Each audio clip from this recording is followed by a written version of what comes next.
Eu acho que você fez. Tá bom.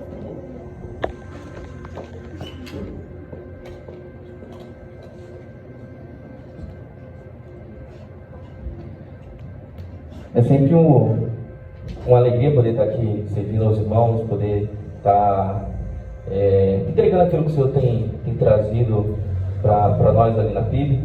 E eu fico muito honrado de poder estar essa noite aqui, trazendo aquilo que Deus trouxe ao meu coração durante essa semana.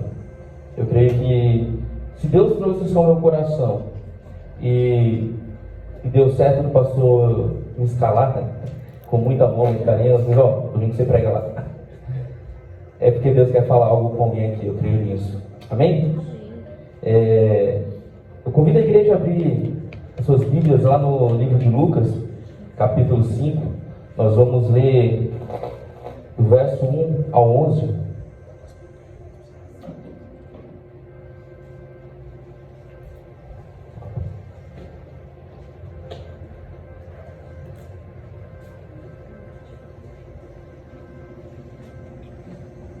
Amém. Todos acharam? Assim diz a palavra do Senhor. Aconteceu que Jesus estava junto ao lago de Genezaré, e a multidão o apertava para ouvir a palavra de Deus. Então ele viu 2 barcos junto à praia, à praia do lago.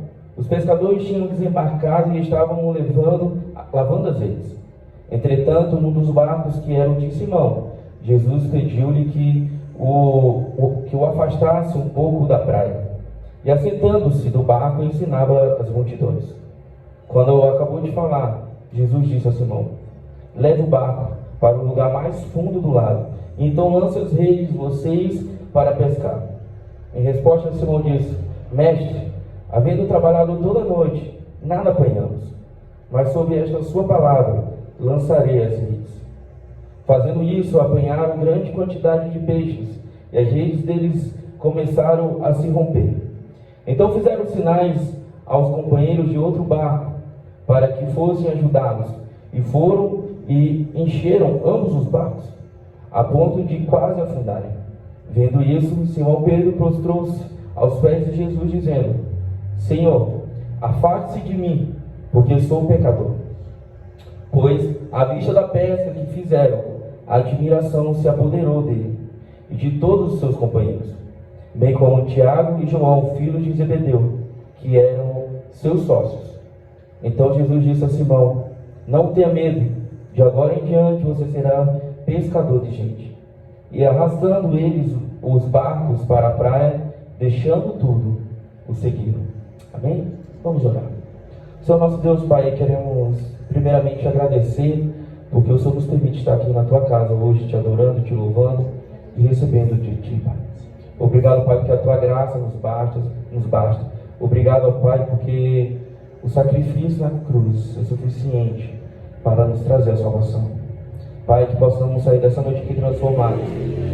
Clamamos, ó Pai, para que o Santo Espírito esteja aqui nessa noite, confrontando a nossa mente, confrontando nosso coração, nos convencendo dos nossos pecados, e que nessa noite haja salvação, que nessa noite haja transformação. Deus, peço que o Senhor tire de mim todo orgulho, toda ansiedade, Deus, que eu seja apenas uma ferramenta nas Tuas mãos. É isso que eu te peço, Deus, em nome de Jesus. Amém. A igreja pode se assentar. Eu quero começar a pregação com uma pergunta. Até onde vocês estão dispostos a ir pelo Senhor? Essa é uma pergunta importante na vida cristã. Na vida cristã, na caminhada cristã, você sempre vai se deparar com algo que você precisa abandonar e largar para prosseguir para o alvo que é Cristo. Essa passagem que vemos de Pedro, né, em largar as suas redes, não só isso, a Bíblia fala que ele, largando tudo, seguiu a Jesus. Mas quando cruzamos esse relato, meus irmãos, com esse mesmo relato nos outros evangelhos, nós encontramos muitas outras informações que traz mais corpo a essa história, traz mais detalhes sobre o que aconteceu ali. Lá em Marcos 1, versículo 20, né, na segunda parte do versículo, fala assim: deixando eles no barco, a seu pai, Zebedeu, com os empregados, seguiram após Jesus. Isso aqui nos traz mais um pouco de profundidade sobre o que é largar tudo para seguir Jesus. Aqui nós vemos que muitas vezes nós teremos que abrir mão também da nossa família, para cumprir aquele chamado que Deus tem para cada um de nós. Vemos o chamado de 4 discípulos nesse texto: Pedro, André, Tiago e João. E observando os relatos, vemos que entre as muitas características parecidas, eles tiveram a mesma atitude: largar tudo para seguir Jesus. O cristão, ele sempre vai ter que largar. Ele vai ter que largar as suas vontades, os seus sonhos, o seu jeito de ser, que você já viu toda a vida assim. Sabe aquele ditado: pau que nasce torto não se endireita? Isso é mentira, meus irmãos. Quando nós encontramos ao Senhor, quando nós temos uma experiência com Ele, não existe pau torto que Deus não possa endireitar, meus irmãos. Não existe problema que Deus não possa resolver. Não existe pecado que Deus não possa transformar. O Senhor que nós servimos, Ele é poderoso para fazer tudo o que precisamos. Eles abriram mão da empresa deles, do convívio familiar, de sonhos, e entenderam que o chamado do mestre, no final dessa história, nós vemos hoje, né, que o chamado do mestre valeu a pena. Nós nunca perdemos, meus irmãos, quando deixamos algo de valor para seguir Jesus. Nós nunca perdemos.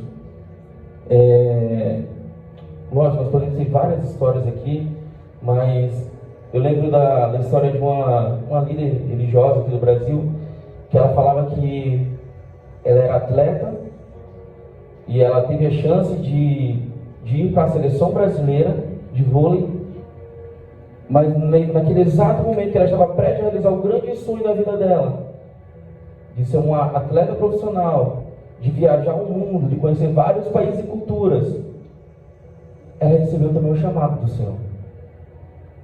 E aí ela ficou entre a cruz e a espada. Poxa, vou realizar o meu sonho de ser um atleta de elite, de ponta, de viajar todo mundo e conhecer várias culturas, porque na verdade o esporte era apenas a ferramenta de realizar o sonho dela, que era conhecer o mundo. E ela atendeu o chamado de Deus na vida dela. Naquele momento, no auge da juventude dela, ela abdicou do seu sonho, falou: não, vou seguir a Cristo. Bem, hoje, depois de mais de 30 anos desse fato, ela já viajou todo mundo, conheceu várias culturas, conheceu povos os mais variados possíveis, que ela nem sequer pensava que um dia iria conhecer. Mas tudo isso, vivendo o sonho de Deus para a vida dela. Meus irmãos, nessa caminhada da vida cristã, nós temos que largar também aquilo que está impregnado no nosso coração. Nossos pecados, nossos vícios.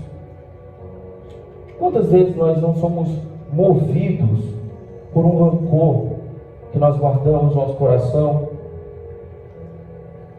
Quantas vezes nós não continuamos alimentando, por mais que a gente venha todo domingo na igreja, por mais que nós participemos de todos os eventos da igreja, que a gente dê dízimo, que a gente faça tudo que a gente pode dentro da igreja, mas nós não abrimos mão daquele rancor, daquele ódio, e nós só o alimentamos em secreto. É o nosso pecado de estimação.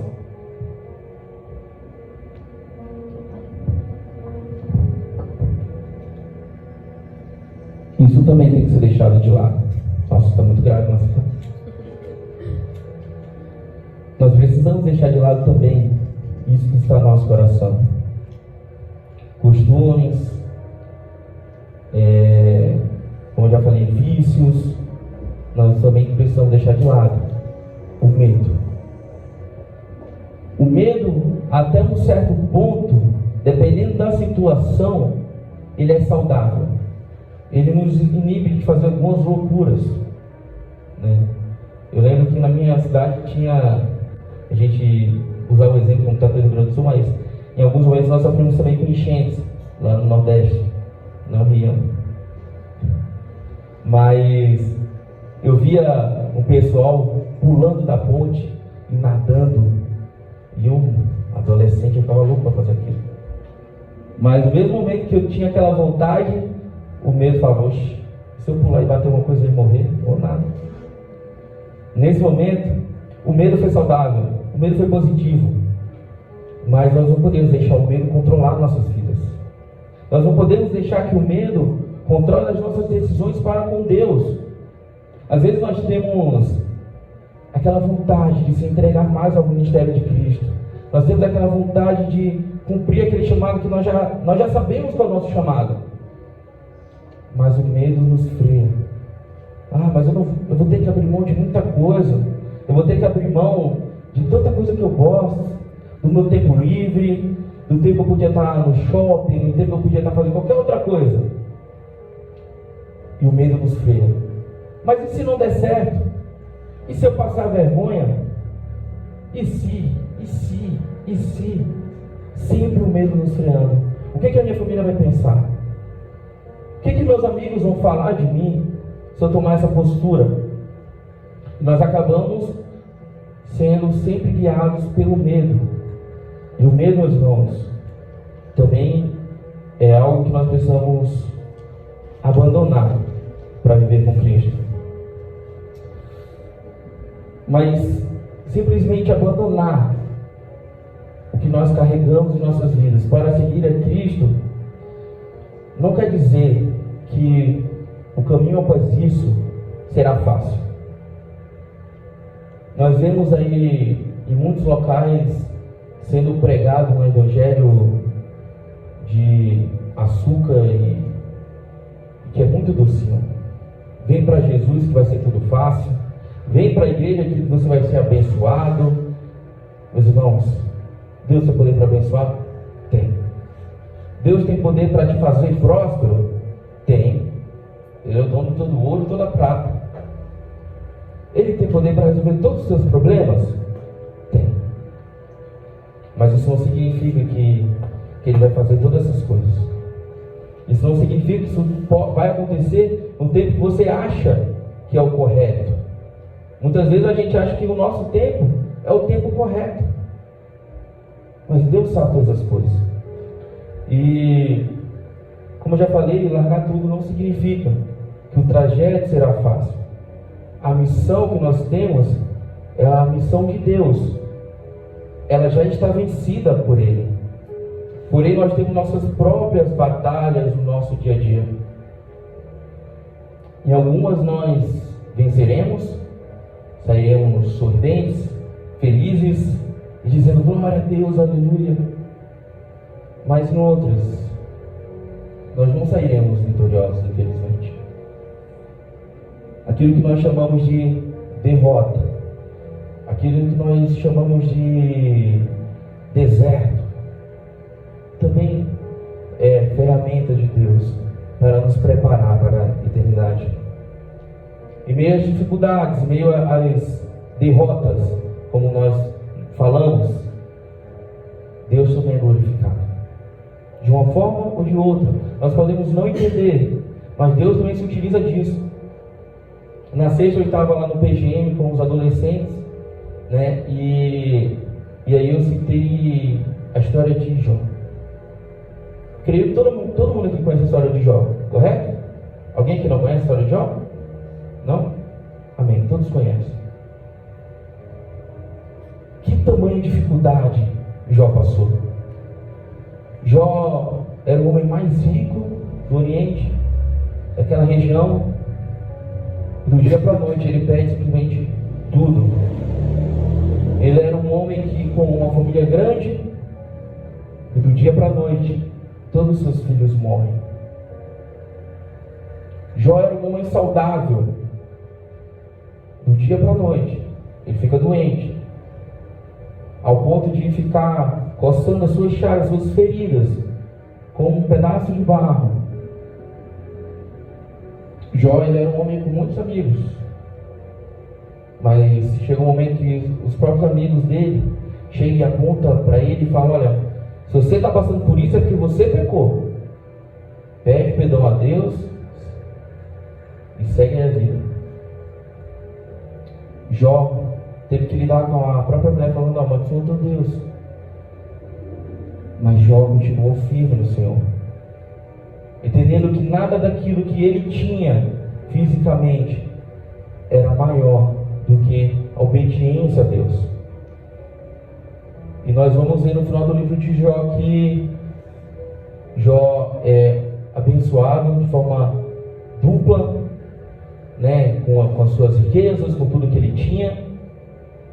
E a história de Jó serve para nós há milênios como inspiração, serve como exemplo de em quem devemos confiar, serve de exemplo para tantas pessoas. Em meio à dificuldade, em meio às turbulências, Deus também é exaltado. Nós voltando para o texto inicial lá de Lucas, nós vemos o início da caminhada daqueles jovens que foram chamados por Jesus, que viveram uma experiência miraculosa, passaram toda a noite pescando e não pescaram nada. E com um simples falar de Jesus, diz: ó, joga a rede lá daí, eles viram um milagre. Uma pesca tão grande que precisaram chamar outros barcos, encheram todos os barcos e quase afundaram. E por causa disso, eles seguiram a Jesus. Mas se avançarmos além do tempo para os dias atuais, diremos que estes discípulos, apóstolos, foram vitoriosos, pois a igreja avançou. A igreja alcançou bilhões de pessoas. Bilhões de pessoas foram alcançadas pelo Evangelho de Cristo, que foi transmitido através da vida desses discípulos, que um dia largaram tudo e seguiram o Mestre. Nós podemos dizer que, olha, eles foram vitoriosos. Mas nós não podemos esquecer da caminhada que foi trilhada até aqui, o dia de hoje. Não foi fácil. Eles tiveram que ver o seu mestre morrendo, mas eles também viram a ressurreição. Eles tiveram que ver a perseguição aos seus irmãos, eles tiveram que lutar contra a perseguição, contra eles mesmos, e eles tiveram que lidar com um império contra eles. E eles lutaram até o fim. Eles não desistiram do Evangelho.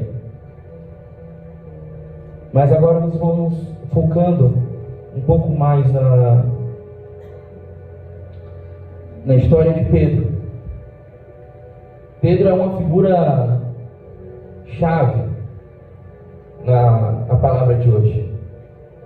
Pedro, todos nós conhecemos o temperamento de Pedro, nós conhecemos as histórias sobre Pedro, e é baseado nesse personagem que eu quero trazer algo a mais para vocês.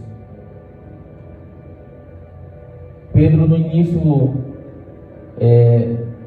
nós vemos que ele largou a sua empresa, os seus sócios, ele largou a convivência com a sua esposa, porque se ele teve que seguir o mestre, ele perdeu tempo de qualidade com a sua esposa, ele perdeu algo que era muito importante para ele. E na vida com Cristo, muitas vezes é dessa forma. Quantas vezes nós não temos que abdicar de tempo com família, com amigos, de diversão, não é? Mas Pedro viveu isso intensamente. O ID, ele cumpriu nós vemos uma figura, graças aos relatos na Bíblia, muito humana. Nós vemos um Pedro que acertou, que errou, que caiu, que levantou, mas que não desistiu. É um exemplo para todos nós que estamos aqui hoje. Eu fiz uma linha do tempo aqui, alguns pontos de algumas coisas que Pedro viveu. Primeiro, ele foi chamado por Jesus, um texto que nós acabamos de ler. Depois ele é selecionado como um dos apóstolos, e com o tempo ele se torna uma liderança entre esses apóstolos. Esse mesmo Pedro, nós vamos ver nos evangelhos que ele anda sobre as águas com Jesus.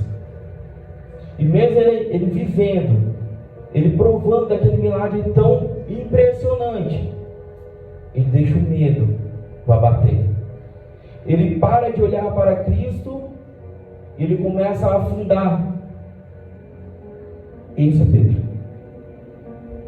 Ele é aquele que declara que Jesus é o Cristo, o Filho do Deus vivo. Ele presencia a transfiguração de Jesus. Ele vê Elias e Moisés, e nessa mesma ocasião ele ouve a voz do próprio Pai. Isso nós vemos lá em Mateus 17, do 1 ao 8. Pedro, ele não só viu o Messias tão esperado, ele andou com o Messias, ele era um apóstolo do Messias, mas ele também viu quem?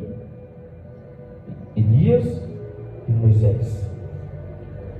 Dois homens que, dentro daquele contexto, daquela cultura, era de extrema importância. E além disso, ele ouviu a voz do próprio Deus, falando: este é o meu filho amado. Mas esse mesmo Pedro, meus irmãos, é o Pedro que se opõe e repreende Jesus quando mesmo fala sobre a sua morte. É o mesmo Pedro. Na mesma ocasião, ele se nega a ter os seus pés lavados por Jesus, e depois de ser corrigido por Jesus, ele aceita a lavagem dos pés. Pedro, ele teve a coragem de dizer ao Senhor: não vou permitir que o Senhor faça isso. Como se Jesus não fosse o Messias, como se Jesus não soubesse de algo muito maior que ele. Ele conseguiu fazer isso. Pedro também é levado por Jesus para vigiar e orar com ele, lá no monte. Mas a Bíblia mostra que todas as vezes que Jesus voltou ao encontro dele, ele estava o quê? Dormindo. Vamos imaginar essa noite, ok? Você está jantando com o Messias, com o teu Senhor, e você fala: não, Senhor, não vou pedir que o Senhor faça isso. Daí ele te corrigiu. Aí depois ele tirava para vigiar e orar com ele. O que acontece? Você dorme.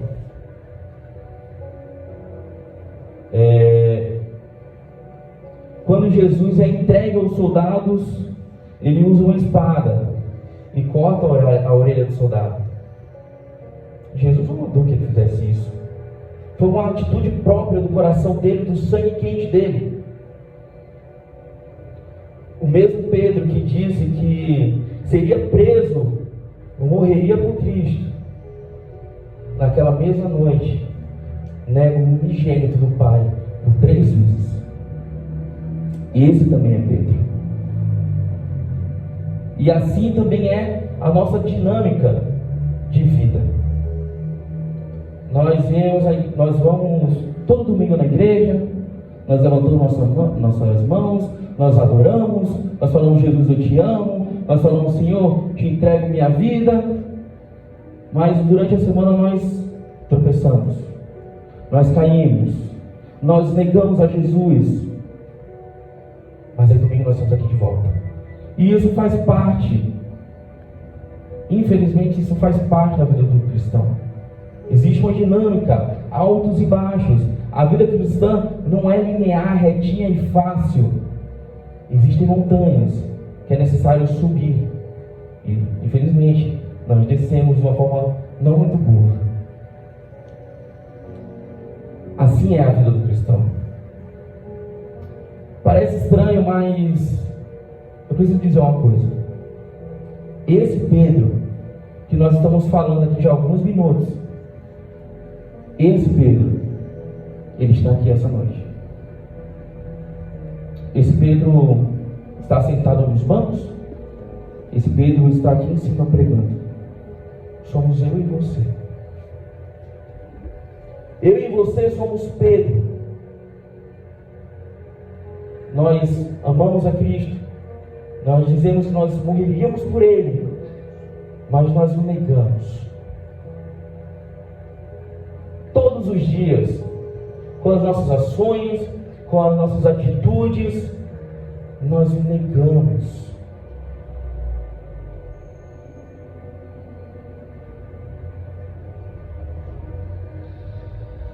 Na última noite de Pedro com Jesus, ele falhou e errou muitas vezes.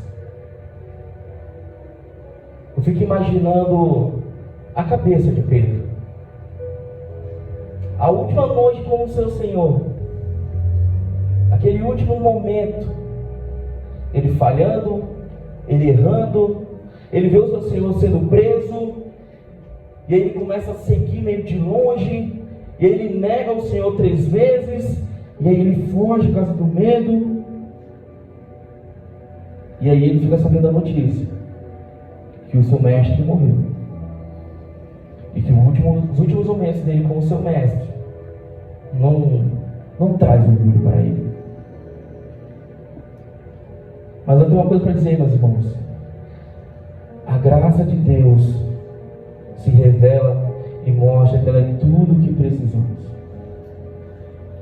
Sem a graça de Deus, nós não conseguiríamos alcançar a eternidade com Deus. Sem a graça, nós não poderíamos fazer nada. Muitas vezes nós pensamos que, se eu crer em Jesus, eu fizer coisinhas boas, eu vou ser salvo. Não, meus irmãos. Nós não fazemos coisas boas para sermos salvos, mas nós fazemos coisas boas porque nós somos salvos em Cristo Jesus. E lá em João, eu vou convidar a igreja a abrir e acompanhar, João 21. Nós vamos ler um trecho meio longo, mas eu creio que vai valer a pena. Nós vamos ler do versículo 1 ao 19, meus irmãos. Fala assim: depois disso, Jesus se manifestou outra vez aos discípulos junto ao mar de Tiberíades. Foi assim que ele se manifestou. Estavam juntos Simão Pedro, Tomé, chamado Dídimo, Natanael, que era de Caná da Galiléia, os filhos de Zebedeu e mais 2 discípulos de Jesus. Simão Pedro disse aos outros: vou pescar. Os outros responderam: nós também vamos com você. Foram e entraram no barco, mas aquela noite não pegaram nada. Ao romper o dia, Jesus estava na praia, mas os discípulos não reconheceram que era ele.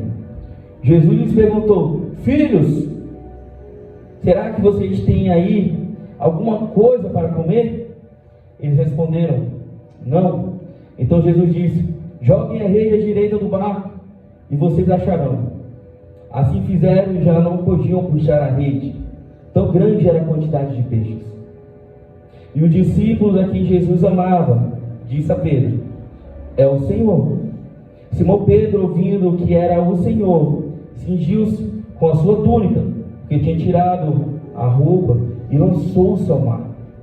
Os outros discípulos vieram no barquinho puxando a rede com os peixes, porque estavam somente a uns 90 metros da margem, coisa pouca. Ao saltarem em terra, viram ali uma brasa com peixes por cima e também havia pão. Jesus lhes disse: traga algum dos peixes que vocês acabaram de pegar. Simão Pedro entrou no barco e arrastou a rede para a terra. A rede estava cheia, com 153 grandes peixes. E mesmo sendo tantos peixes, a rede não se rompeu. Jesus disse a eles: venham comer. Nenhum dos discípulos ousava perguntar: quem é você? Porque sabiam que era o Senhor. Jesus veio, pegou o pão e deu a eles. Depois fez a mesma coisa com o peixe. E essa já era a terceira vez que Jesus se manifestava a seus discípulos depois de ressuscitado dentre os mortos. Depois de terem comido, Jesus perguntou a Simão Pedro: Simão, filho de João, você me ama a mais do que estes outros me amam? Ele respondeu: sim, ó Senhor, sabe que eu amo. Jesus lhe disse: apacente os meus cordeiros. Jesus perguntou pela segunda vez: Simão, filho de João, você me ama? Ele respondeu: sim, o Senhor sabe que eu o amo. Jesus lhe disse: pastorei as minhas ovelhas. Pela terceira vez Jesus lhe perguntou: Simão, filho de João, você me ama? Pedro ficou triste por Jesus ter perguntado pela terceira vez: você me ama? E respondeu: o Senhor sabe de todas as coisas, sabe que eu amo. Jesus lhe disse: apacente as minhas ovelhas. Em verdade lhe digo que quando era mais moço, você se cingia e andava por onde queria. Mas quando você for velho, estenderá as mãos, e outro o cingirá e o levará para onde você não quer ir. Jesus disse isso para significar com que tipo de morte Pedro havia de glorificar a Deus. Depois de falar assim, Jesus acrescentou: siga-me. Queridos, 3 vezes Jesus perguntou para Pedro. 3 vezes. Mas antes disso tem uma palavra que para mim é marcante: filhos. Pedro anteriormente, na última noite com o seu Senhor, passou por tudo isso. Eu fico imaginando o que estava no coração de Pedro. Eu neguei o meu Senhor, eu pequei contra Ele, eu traí a confiança dEle. Quantas vezes nós ficamos nos acusando? Ouvindo aquela acusação que vem em nossos ouvidos, ouvindo aquela acusação que vem ao nosso coração. Bem, eu acho que, falando por mim, no lugar de Pedro, eu pensaria exatamente isso. Porque é exatamente isso que eu penso quando eu pego contra o Senhor. Essa voz sempre vem me acusar. Essa voz sempre vem nos acusar. Mas aqui Jesus já demonstra mais um pouco da sua graça. Ele não falou: você que me traiu, você que me negou. Ele grita: filhos! Nos lembrando que somos filhos dele. E nesse caso não é um pai que abandona, é um pai que morreu na cruz. É um pai que entregou o seu próprio filho para morrer na cruz por nós. Esse é o melhor exemplo que nós temos. E em seguida ele pergunta 3 vezes: Pedro, você me ama? Pedro, você me ama? Pedro, você me ama? O que Jesus está falando aqui é para que cada vez que você cair, para cada vez que você o negar, para cada vez que você pecar contra Ele, a graça dele é suficiente. A graça dele te sustenta, a graça dele te resgata. Não é por nossas mãos, não é por aquilo que nós fazemos, mas é porque a graça dele é suficiente. Como nós já cantamos aqui essa noite, como já tem no texto da abertura, a graça do Senhor é suficiente para nos resgatarmos. Independente de quantas vezes nós pecamos contra Ele, independente daquilo que nós fazemos, independente dos nossos vícios, independente das nossas mentiras, dos nossos pecados mais diversos, onde nós caímos, a graça do Senhor nos alcance.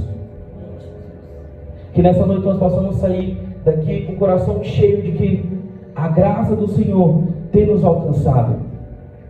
Independente daquilo que façamos, independente do buraco que nós abrimos de distância entre nós e Deus, a graça do Senhor constrói uma ponte que nos liga diretamente a Ele. Meus irmãos, e que nessa noite, toda voz de acusação, todo sentimento que te afasta do Senhor, seja lá qual ele for, possa cair por terra em nome de Jesus. Você possa sair daqui nessa noite entendendo que vocês são filhos, e filhos amados do Senhor, e que nada tem o poder de te afastar dele. O preço da nossa salvação já foi pago na cruz, e isso vale. Como nós cantamos na cantata de Páscoa, corra para a cruz.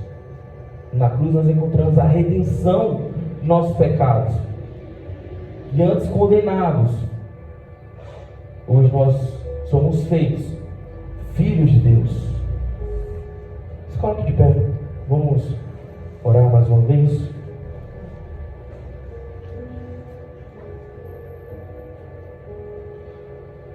Senhor nosso Deus, Pai, queremos te agradecer, Pai. Te agradecemos, ó Pai, porque naquele sacrifício na cruz, a tua graça, o teu amor nos trouxe vida. Pai, te agradecemos porque o Senhor perdoou os nossos pecados. O Senhor nos fez filhos do Senhor. Obrigado, Pai, porque o Senhor tem nos sarado. E nos ensina, Deus, a largar tudo para seguir a tua vontade. Nos dá força, Deus, para largarmos aquilo que nos afasta do Senhor. Que possamos entender que no Senhor encontramos a força necessária para seguir para o alvo. Te rendemos graça, Deus. Te rendemos louvor. Te pedimos perdão pelos nossos pecados. Pai, que nessa noite possamos entender quem o Senhor é em nossas vidas. Que possamos verdadeiramente entregar nossas vidas ao Senhor e ver aquilo que o Senhor tem para nós. É isso que nós te oramos, é isso que nós te pedimos, em nome do teu Filho, Jesus Cristo, que morreu na cruz e ressuscitou. Amém e amém.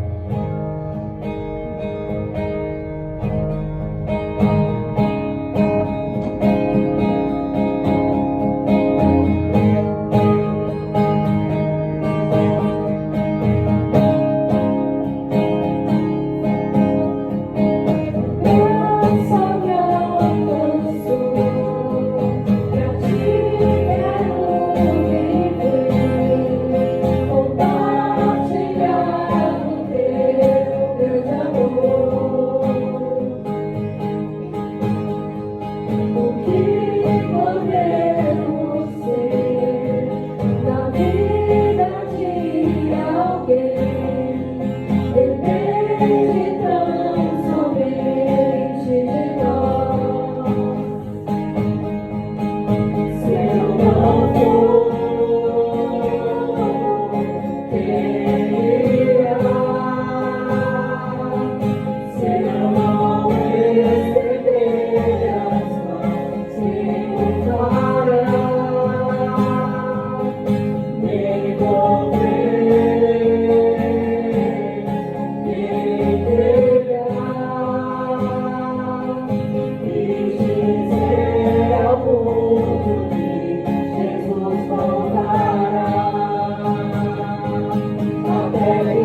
até que Ele venha, até que Ele venha. Cristo a esperança que ao mundo vou levar, até que Ele venha, até que Ele venha. Ele é a razão que me faz continuar.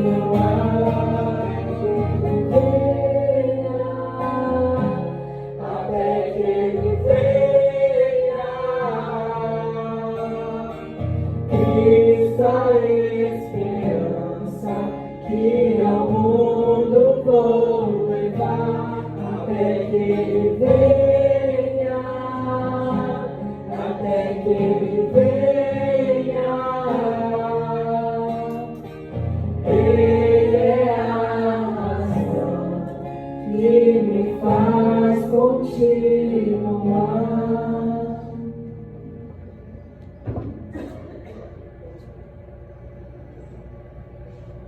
Queridos, eu não podia deixar de fazer menção aqui às mães, e mais do que isso, queria chamar a Cris aqui, que tem uma lembrancinha. Vocês podem se sentar enquanto isso, ela vai fazer aqui uma menção às mães da igreja. Só aqui embaixo, né? Tá bom.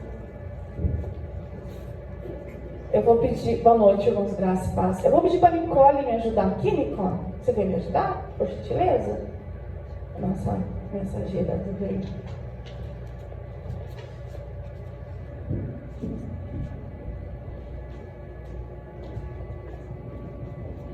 Irmãos, o pastor Edivan, pode ir entregando, a Nicole vai pegar uma lembrancinha. O pastor Edivan me incumbiu de fazer uma lembrancinha para as mães, tá? E eu gostaria de começar falando que essas lembrancinhas vão ser entregues para todas as mães adultas que estão aqui, e eu já vou explicar. Primeiro que nós temos vários tipos de mães. Primeiro aquelas mães que geram, que dão à luz, que geram no seu corpo e no seu coração também, e que criam seus filhos, que amam seus filhos. Existem aquelas mães que não geram no corpo, mas decidem adotar, geram no coração, geram na alma, vão lá e criam seus filhos. Existem aquelas mães que geram no corpo, mas que infelizmente às vezes perdem seus bebezinhos, não conseguem criar ou em alguma etapa da sua vida perdem seus bebês, né? Seus filhos adultos. E existem aquelas mães que não geram no corpo, mas geram na alma, geram no coração, cuidam das nossas crianças, cuidam dos nossos adolescentes, aquelas que se dispõem, que investem no tempo. E essas mães também, Feliz Dia das Mães. Eu quero dizer que a todas, Feliz Dia das Mães. Vocês são muito importantes. Sendo mães, né, ou não ainda, mas vocês cuidam, vocês protegem, vocês obedecem ao que Deus diz. Vocês cuidam daqueles que necessitam de carinho. E as mães também. Muito obrigada por terem gerado cada uma das nossas crianças, nossos adolescentes, e que Deus abençoe a vida de vocês. Mas eu queria dizer que aquelas que já criaram seus filhos também é momento de continuar pedindo a Deus filhos. Há uns anos atrás, aqui na igreja, eu tinha o hábito, não sei se a Marcela lembra, as meninas já pediram, mãe, para de cantar essa música. Eu cantava a música Dá-me Filhos, da Fernanda Brum. Cada vez que eu cantava, das últimas 2 vezes que eu cantei, nasceu a Aline e nasceu a Débora. Aí, lá em casa, a Isabela falava, mãe, não canta mais essa música, por favor. Eu falei, então eu vou pedir diferente agora, eu vou pedir filhos espirituais só quero filhos espirituais. Então esse é o momento da gente que não gera mais no corpo, gera no coração e na alma, e continuar ganhando filhos para a igreja, filhos do Senhor Jesus. Amém? Nicole, você é muito tímida ou você consegue orar pra gente? Não? Então vem cá, Marcela, vem você orar então. Vou pedir para a Marcela então. A Marcela, que é muito tímida, ela vai orar e agradecer por todas as mães da igreja. Amém, Marcela? Senhor, meu Deus, meu Pai, diante da sua presença, meu Pai, nessa noite, eu quero te agradecer, Pai, pela vida de cada mulher que está presente aqui, meu Pai. Eu te agradeço pela vida dela, Pai, pelo dom que o Senhor deu a elas, Pai. Te agradeço, Pai, pela vida dela, Pai, pela vida delas, pela vida dos seus filhos, Pai. Te peço, Pai, que o Senhor continue abençoando cada vez mais as vidas delas, Senhor. Te agradeço, Pai, por esse dia, Pai, e é o que eu te peço e te agradeço nessa noite. Em nome de Jesus, amém. Vocês viram que a minha fé era grande, né? Eu fiz mais. Mas se você lembrou de uma mulher, uma mãe aí no seu coração, quiser levar, pode falar comigo, eu entrego uma lembrancinha. Aliás, eu desafio você, que aqui da igreja de repente viu que não veio uma mãe, guarda a lembrancinha e durante a semana, no domingo, fala aqui, irmã, feliz Dia das Mães. E você que lembrou de alguém e quiser abençoar, é um docinho, tá? Que tem dentro. Porque as mães adoçam a vida dos filhos, né? Nesse mundo amargo que a gente vive. Então, para lembrar, e a gente gosta de um docinho. Amém? Obrigado, Cris. Mais uma vez, meus irmãos, agradecer a presença de cada um de vocês, agradecer a todas vocês, mulheres, né? É preciso lembrar que a mulher mais extraordinária que já existiu, ela é lembrada até hoje por ter sido mãe. Nenhum de nós seria quem somos se não fosse pelas mães, não apenas aquela que nos gerou, mas tantas que nos acolheram ao longo das nossas vidas. Que vocês, mulheres, possam ter esse mesmo desejo, esse mesmo ímpeto de ser mãe, se possível for a você, biológica, mas também espiritual. Cuidar das nossas meninas, das nossas crianças, isso é muito, muito importante. Então, um felicíssimo Dia das Mães a todas vocês. Por favor, se coloquem em pé, vou impetrar a bênção apostólica, então nós estaremos encerrando. Mais uma vez, Edson, obrigado. Deus te abençoe, Marcela, todos que serviram no culto, a Jaine, a Rafa, a Aline, muito obrigado por tudo. Deus seja louvado pela vida de vocês e que o eterno amor de Deus, nosso Pai, que a graça maravilhosa de Cristo, nosso Senhor, e que a comunhão e as consolações do seu Santo Espírito sejam conosco, sejam com este povo, sejam com todo o povo de Deus, espalhado pela face da terra, hoje e para todos sempre. Amém. E amém. Uma ótima semana a todos, meus irmãos.